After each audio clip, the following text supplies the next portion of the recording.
Scorpio. खरंच गरज आहे का इनोव्हाची?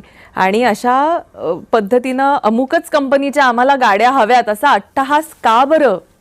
मुळामध्ये माझ्यावर जे आरोप उगाचच केले की ताईनीच सांगितलं. हा, माझा पुढचा प्रश्न तो आहे की ही शेवटी तुमच्या समोरच झालं, तुम्ही मान्य केलं, खरंच तुम्ही मान्य केलेलं का काय माझं झालं? म्हणणं आहे, जर माझ्या शब्दाला इतकं छान मान्यता आहे तर मला BMW द्या. जर BMW शक्य नाही तर मला बैलगाडी द्या. मी दोन्ही मागते, एकदम आणि एकदम. देताय का?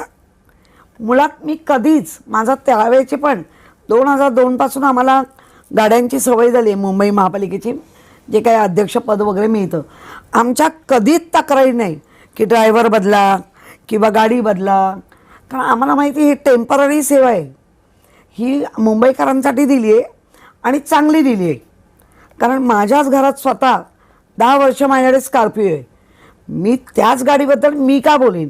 माझ्याकडे दोन्ही आहे, इनोवा पण आहे आणि ते पण आहे.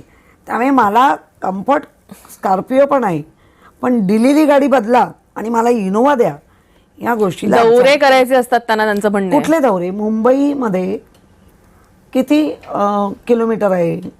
फार फार 900. तो पण असा कट करून आपण मुंबईच्या बाहेर गाडी नेऊ शकतो का? कुठले दौरे?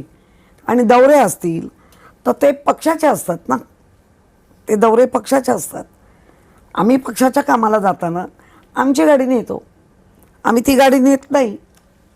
आम्ही दौरे वगैरे काही नाही.